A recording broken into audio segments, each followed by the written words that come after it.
तो हेलो बच्चों, welcome back to coaching वाला। तो बेटा आज का हमारा न्यू चैप्टर है। न्यू चैप्टर में हम आज फिफ्थ चैप्टर स्टार्ट करने वाले हैं। ठीक है, तो फिफ्थ चैप्टर का आज हम इंट्रोडक्शन पार्ट स्टार्ट करेंगे। तो चलो बिना टाइम वेस्ट के इंट्रोडक्शन अपना स्टार्ट करते हैं। देखो बेटा, चैप्टर का नाम है अर्थमेटिक प्रोग्रेशन। ठीक है, आप सभी को पता ही होगा चैप्टर का नाम क्या है, अर्थमेटिक प्रोग्रेशन। अब अर्थमेटिक प्रोग्रेशन का शॉर्ट फॉर्म होता है एपी। अर्थमेटिक प्रोग्रेशन का शॉर्टकट क्या होता है बेटा, एपी। अब बोलेंगे कि भैया एपी क्या होता है, ये हमें नहीं पता है, ये आप बता दो। तो भैया मैंने एपी का मतलब अर्थमेटिक प्रोग्रेशन किसको बोलते हैं, क्या बोलते हैं, मैंने डेफिनेशन लिख रखा है, आप सभी पढ़ के देख लो। देखो क्या लिखा हूं, a sequence of number in order in which the difference between any two consecutive number is fixed value constant।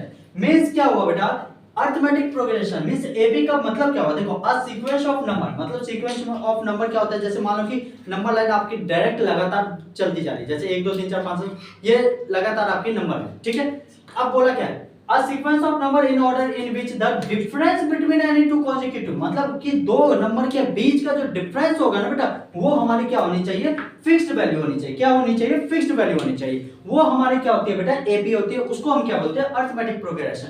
Means that कि समझो, गॉड अच्छे तरीके से फीलिंग के साथ समझो। मान लो कि आपने 2 का टेबल लिखा, कितना, 2 का टेबल लिखा, 2 4 6 8 10 12 मतलब हर एक बीच में गैप में देखो कितना 2 का डिफरेंस है ना बेटा, 2 का डिफरेंस है। तो वो हमारी क्या होगी बेटा, एक सीक्वेंस होगी। उसको हम क्या कह सकते हैं, एपी या फिर अर्थमेटिक प्रोग्रेशन। जैसे आप 3 का टेबल लिखते हो, किसका, 3 का टेबल लिखते हो, तो बेटा क्या लिख रहे हो, देखो 3 का 3 6 3 3 9 3 4 3 1 3 3 2 6 3 3 9 3 4 12 मींस दैट हर एक 3 का टेबल लिख रहे हो ना, तो देखो हर एक के बीच का जो गैप की वैल्यू बोली जाए ना, तो वो 3 का क्या है बेटा, डिफरेंस है। कितना है, 3 का डिफरेंस है। तो उसको हम क्या बोलते हैं बेटा, एपी या फिर अर्थमेटिक प्रोग्रेशन। ठीक है, तो जल्दी से इस एपी का फुल फॉर्म और डेफिनेशन नोट डाउन कर लो, अच्छे तरीके से समझा दिया। मूव करते फिर बेटा इसके नेक्स्ट पॉइंट पे। ठीक है, जल्दी से नोट डाउन कर लो। अर्थमेटिक सीरीज का मतलब क्या होता है, इसके बारे में अभी हम पढ़ने वाले हैं। ठीक है, तो अर्थमेटिक सीरीज का देखो है क्या है, बोल क्या रखा है definition, sum of sequence in which each term is formed from previous one. मतलब क्या बोला है कि हमारी सम ऑफ सीक्वेंस सीरीज होती है। सीरीज मतलब क्या होगा, जैसे देखो 2 4 6 8 10 जो ये इसको लगातार आपकी बढ़ती जाए ना, जो हर एक बीच का डिफरेंस सेम हो और आपकी लाइंस टू बढ़ती जाए ना, वो हमारी क्या होती है बेटा, एक अर्थमेटिक सीरीज कहते हैं। उसको क्या कहते हैं, सीरीज कहते हैं। एपी क्या होता है, अर्थमेटिक प्रोग्रेशन। एपी और अर्थमेटिक सीरीज दोनों सेम है, डिफरेंस क्या है, इसमें सीरीज की बात की गई है, तो मतलब क्या होगी, लगातार आपकी जो लाइन बनती है ना, उसको हम क्या कहते हैं, सीरीज कहते हैं। जैसे 2 4 6 8 10 डॉट डॉट डॉट डॉट ये आपकी इंक्रीज होते जाए, हर एक का बीच का डिफरेंस क्या हो, सेम हो, उसको हम क्या बोलते हैं बेटा, अर्थमेटिक सीरीज बोलते हैं। ठीक है, देखो क्या लिखा है, sum of sequence in which each term is formed from previous one। मतलब सम ऑफ सीक्वेंस का जो सीरीज बनेगा ना बेटा, वो क्या बनेगा, term is formed from previous one, पिछले वाले टर्म से। जैसे कि देखो ये फर्स्ट टर्म क्या होगी, 2 होगी, तो इसका नेक्स्ट टर्म क्या होगी, इसी के प्रीवियस का हम ऐड कर सकते हैं या सब्ट्रैक्ट कर सकते हैं, या फिर एक फिक्स्ड वैल्यू मान लें। मान लो कि मैंने 2 क्या कर लिया, 2 में नेक्स्ट टर्म बनाने के लिए क्या करूंगा, 2 को ऐड करूंगा। 2 में नेक्स्ट टर्म बनाने के लिए क्या करूंगा, 2 में ऐड करूंगा, तो ये क्या हो जाएगी, 4 हो जाएगी। इसी 2 में 2 को ऐड करूंगा तो क्या हो जाएगी, 6 हो जाएगी। इसी 6 में 2 को ऐड करूंगा तो 8 हो जाएगी। इसी 2 में 2 ऐड करूंगा तो 10 आ जाएगी। क्या हो जाएगी, यहाँ पे 8, यहाँ पे 10, यहाँ पे 12, यहाँ पे 14, यहाँ पे 16, यहाँ पे 18। इस टाइप से क्या हो जाएगी, आपकी डॉट डॉट डॉट बढ़ती ही जाएगी। इसी चीज के बारे में बोल रखा है, सीरीज कैसे बनाते हैं। देखो क्या लिखा है, term is formed from previous one by adding, या फिर हम उसमें ऐड करके कर सकते हैं, and subtracting of fixed value, या फिर एक फिक्स्ड वैल्यू को मान करके उसमें सब्ट्रैक्ट करके हम क्या कर सकते हैं, निकाल सकते हैं। जैसे कि देखो मान लो कि इसमें से इसकी वैल्यू को फाइंड करनी है, तो 4 में से 2 को माइनस करेंगे तो क्या आ जाएगी, हमारी 2 आ जाएगी। जैसे एग्जांपल मान लो कि आपके पास एक सीक्वेंस हो, ये सीक्वेंस है, ये सीक्वेंस दे रखी, यहाँ पे मान लो ये डॉट है और ये आपकी 10 ही है। ठीक है, अब बोल रखा है कि इस ये वाली वैल्यू है ना, आपको फाइंड करनी है, ये डॉट बॉक्स की वैल्यू की फाइंड करनी है। तो इस वैल्यू की फाइंड कैसे करोगे बेटा, आपको एडिंग का मतलब तो पता चल गया कि भैया प्लस करके हम इसकी अगली वैल्यू इंक्रीज करके निकाल सकते हैं। अब मान लो कि आगे पीछे ये वैल्यू है, आगे ये वैल्यू है,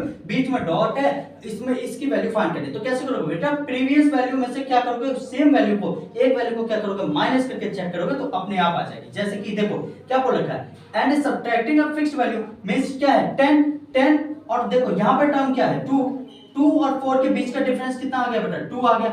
कितना आ गया? 2 आ गया। अब यहाँ का डिफरेंस कितना आ गया? 2 आ गया। ठीक है, तो यहाँ और यहाँ का डिफरेंस कितना आ जाएगा बेटा? 2 का डिफरेंस ही रहेगा, और यहाँ का क्या हो जाएगा? 2 का ही डिफरेंस रहेगा। कितना क्या रहेगा?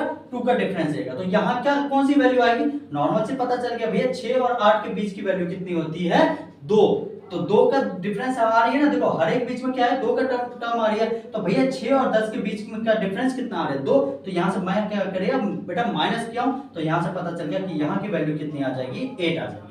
ठीक है, तो अर्थमेटिक सीरीज हो गया। जल्दी से नोट डाउन करो, नेक्स्ट पॉइंट पे हम बढ़ते हैं। ठीक है बेटा, तो देखो बेटा नेक्स्ट टॉपिक क्या है? नेक्स्ट टॉपिक है फिक्स्ड नंबर। फिक्स्ड नंबर की बात की जा रही है। फिक्स्ड नंबर होता क्या है भैया? फिक्स्ड नंबर को हम क्या बोलते हैं? Common difference. कॉमन डिफरेंस बोलते हैं बेटा। क्या बोलते हैं? फिक्स्ड नंबर को कॉमन डिफरेंस बोलते हैं। अर्थमेटिक प्रोग्रेशन और अर्थमेटिक सीरीज में आपका फिक्स्ड नंबर या फिक्स्ड वैल्यू की बात की गई थी, तो उसका मतलब क्या था बेटा? फिक्स्ड नंबर या फिक्स्ड वैल्यू की बात की गई ना, वो हमारी क्या है बेटा? कॉमन डिफरेंस है। कॉमन डिफरेंस को कैसे शो करके दिखाते हैं बेटा? नॉर्मली डी से। डी से हम क्या करते हैं? अपने कॉमन डिफरेंस को शो करके दिखाते हैं। डी जो कॉमन डिफरेंस हो सकता है बेटा, वो या फिर पॉजिटिव वैल्यू हो सकती है, या फिर नेगेटिव वैल्यू हो सकती है, या फिर जीरो भी हो सकती है। इस बात को लेकर कंफ्यूज मत होना कि आपकी जो कॉमन डिफरेंस की वैल्यू होती है बेटा, या फिर वो पॉजिटिव वैल्यू हो सकती है, या फिर वो नेगेटिव वैल्यू हो सकती है, या फिर वो जीरो भी हो सकता है। ठीक है, पॉजिटिव भी हो सकता है, नेगेटिव भी हो सकता है, या फिर जीरो भी हो सकता है। ठीक है, जैसे कि फर्स्ट टर्म अभी डी निकालना आपको समझाऊंगा अच्छे तरीके से। ठीक है, तो देखो फर्स्ट टर्म क्या होती है? फर्स्ट टर्म की बात की जाए वो क्या होती है भैया? ए।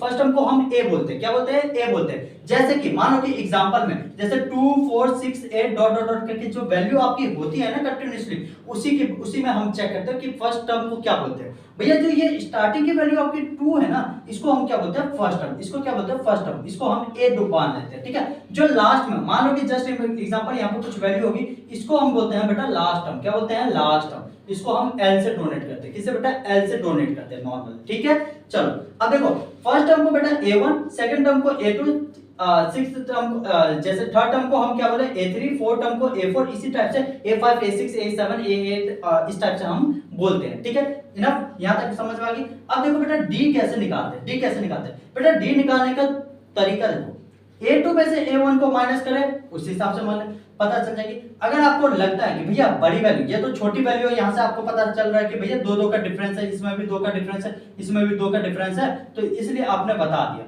अगर मान लो कि कोई बड़ी वैल्यू हो, जैसे कि 485 हो, 685 कॉमा में 785 कॉमा में 985 885, ठीक है, तो इस हिसाब से कोई वैल्यू हो तो भैया डी कैसे निकालोगे? तो भैया इसी में से सेकंड टर्म में से A2 में से क्या करोगे बेटा? A1 को माइनस करोगे। तो ये देखो डी का निकालने का क्या होता है? A2 में से A1 को माइनस करोगे तो वो हमारी क्या आती है बेटा? डी की वैल्यू आती है। जैसे A2 में से A1 को माइनस करूंगा तो कितनी क्या आएगी बेटा? डी की टर्म आएगी। आगे बात समझ रहे हो?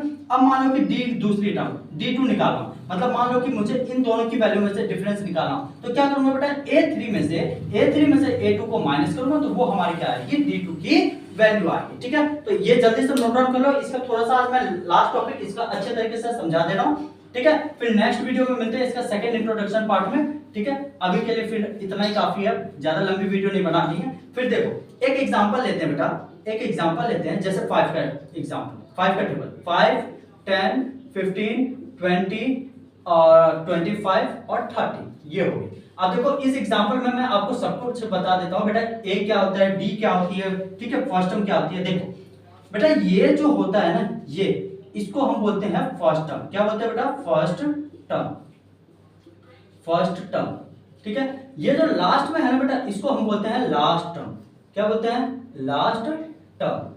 अब देखो फर्स्ट टर्म को डोनेट करते हैं बेटा ए से, लास्ट टर्म को डोनेट करते हैं एल से। यहां तक बात समझ में? अब इनके बीच का भैया डिफरेंस अगर सेम है ना, तो उसको हम डिफरेंस को किससे? डी से डोनेट करते हैं। इन दोनों के बीच का डिफरेंस चेक करेंगे तो कितना आ रहा है बेटा? 5 का डिफरेंस आ रही है। इनके बीच में भी 5 का डिफरेंस आ रही है, इनके बीच में भी 5 का डिफरेंस आ रही है, इनके बीच भी 5 का डिफरेंस, इनके बीच भी 5 का डिफरेंस। भैया ये जो 5 का डिफरेंस आ रही है, तो इसको हम क्या बोलेंगे? डी। जो कॉमन आ रही है ना 5 का डिफरेंस, इसको हम बोलते हैं डी।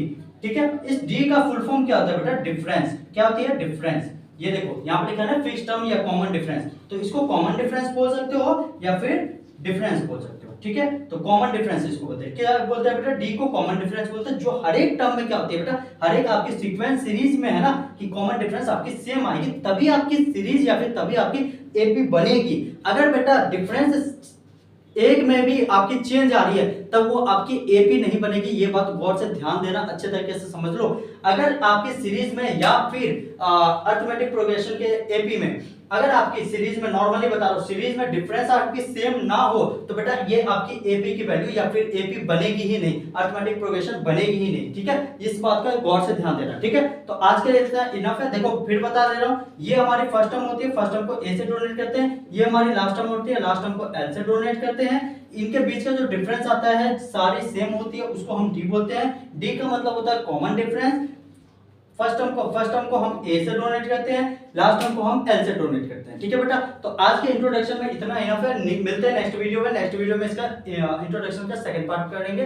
तब तक अपना ध्यान रखना, अच्छे से पढ़ो। और भी मेरे अदर चैनल है, वहां पर जाकर के फॉलो कर सकते हो, चैनल को सपोर्ट करो भाई। मिलते हैं नेक्स्ट वीडियो में, तब तक अपना ध्यान रखो।